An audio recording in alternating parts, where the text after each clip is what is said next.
There is a specific financial trap that targets high-earning women at a rate nearly 40% higher than their male counterparts. And it has nothing to do with spending too much. It has everything to do with how the wealth gap was engineered around your income, and how a system that was never designed for you quietly trained you to finance an image instead of building an empire. Here's the part that should stop you cold. The women most vulnerable to this trap are not broke. They are earning.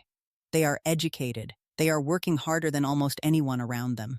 And yet, somewhere between the income and the identity, the wealth never accumulates the way it should. Today, we're going to expose exactly why that is, and more importantly, what it would look like if you stopped playing by rules that were written without you in mind. The mainstream financial narrative tells women to budget better, to cut the lattes, to stop emotional spending, to be more disciplined. And while those talking heads were busy making that argument, institutional wealth managers were quietly documenting something completely different. They were noting that women, on average, outperform male investors by 40 basis points annually when given equal access to information. Let that land for a moment. Not worse investors. Not impulsive. Not undisciplined. Outperformers, so why? Does the average woman retire with 40% less wealth than the average man at the same income level? That question is not rhetorical. The answer is structural. And it is deeply, deliberately buried underneath a media landscape that has historically framed women's finances as a personal failure problem rather than a systemic architecture problem. Smart money knows this. Smart money also knows that the moment women begin to see their financial decisions through a structural lens, the entire dynamic shifts. Because what comes next changes the framing entirely. Let's talk about what lifestyle financing actually looks like in 2025. It is not always obvious. It is not always a maxed-out credit card or a car you technically cannot afford. Sometimes it looks like a perfectly reasonable apartment in a neighborhood that costs you 38% of your take-home income. Sometimes it looks like a wardrobe that signals competence in a workplace that still quietly penalizes women who don't look the part. Sometimes it looks like a social circle where financial vulnerability is treated as personal failure rather than a design outcome. The pressure is real. The math behind that pressure is rarely discussed. Here is what is actually happening at the macro level. Consumer debt among women aged 25 to 50 has grown at a rate that outpaces income growth in that same demographic for the last 8 consecutive years. Not because women are reckless. Because inflation, stagnant wage growth in female-dominated industries, and the invisible premium of what researchers call the pink tax have quietly widened the gap between what your lifestyle costs and what your income was ever designed to support. This is the trap. Not a character flaw, a structural mismatch. And the financial media, the one telling you to track your subscriptions and automate your savings, has almost never addressed the root cause. There is a concept in behavioral economics called identity-consistent spending. It describes the very human tendency to spend money in ways that confirm who you believe you are, or who you need others to believe you are. For women navigating corporate environments, social hierarchies, and the invisible tax of being taken seriously, identity-consistent spending is not vanity. It is often perceived as a survival mechanism. The problem is, it compounds in silence. Every month that income goes toward maintaining the image of financial stability. Instead of building the infrastructure of actual financial stability, the gap widens. And here is the behavioral economics layer that nobody talks about.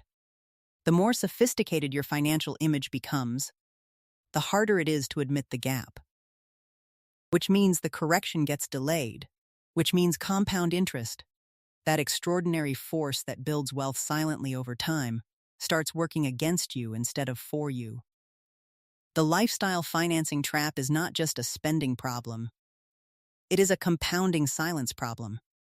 And the longer it runs, the more expensive the reset becomes. Let's introduce the number that should be at the center of every financial conversation you have in your 30s and 40s. Women live, on average, 5 to 7 years longer than men. That is not a fun fact. That is a financial variable with enormous consequences. It means your retirement savings need to stretch further. It means healthcare costs in your final years are statistically higher. It means the gap between what you will need and what the traditional financial planning model was designed to provide for someone with your life expectancy is not small. And yet, most mainstream retirement calculators were built on male mortality averages. Most financial products were structured around a career arc that assumes no career gaps for caregiving. Most of the advice given to women about retirement was written by people who were not modeling your specific financial reality. Smart money has always known this. They factor longevity into every female client portfolio differently. They weight inflation hedging assets more aggressively. They plan for healthcare cost escalation specifically. What they build for women with real wealth looks nothing like the generic advice you have been given. Here is where this gets asymmetric. Everything we have covered so far is the cost side of this equation. The structural mismatch, the compounding silence, the longevity gap. But there is an opportunity embedded inside every single one of these pressure points. And this is the part that most financial media, built for a different audience, has never directly handed to you. The women who break this cycle do not do it by simply earning more. Earning more into a broken system just accelerates the same trap at a higher income level. The shift happens when income stops being the primary wealth vehicle and assets take over. Institutional portfolios do not grow because someone worked harder. They grow because capital is working while the person is not. The asymmetric opportunity here is this. Every dollar that is currently financing a lifestyle is a dollar that is not compounding inside an asset. And over a 10-year horizon, the spread between those two paths is not a small difference. It is often the difference between financial optionality and financial dependency at 60. Leaving now means leaving before we walk through what that pivot actually looks like, and what the women who have made this shift did structurally, not just behaviorally. Let's talk about what the structural pivot actually requires. Not the motivational version of this, the architectural version. Step 1 is the most counterintuitive thing most financial advice will never tell you. Before you optimize your spending, you need to audit your income ceiling. Most lifestyle inflation among women is not driven by excess. It is driven by an income that was never allowed to reach its fair market value. The gender wage gap in 2025 is not a blunt instrument anymore. It is nuanced. It clusters by industry, negotiation history, career gap timing, and something researchers call the motherhood penalty, a documented reduction in earning offers that follows any visible association with caregiving responsibilities. The women closing this gap are not doing it by spending less. They are doing it by aggressively repricing their labor, negotiating with market data, not emotion, and building income streams that sit outside the negotiation entirely. That is the structural move that lifestyle financing hides from view. Because when you are managing image maintenance, you do not have the mental bandwidth or the capital to build the second income stream that actually changes your trajectory. Most people here invest more and think it is a discipline conversation. It is not. It is a capital allocation architecture conversation. The discipline comes after the system is built, not before. Let's close the retirement gap loop with the actual framework, because this deserves to be explicit. The institutional approach to female client retirement planning centers on 3 specific adjustments that retail financial planning almost never applies. First, the longevity buffer. Institutional portfolios for women are structured with a minimum of 7 additional years of withdrawal capacity beyond the standard model.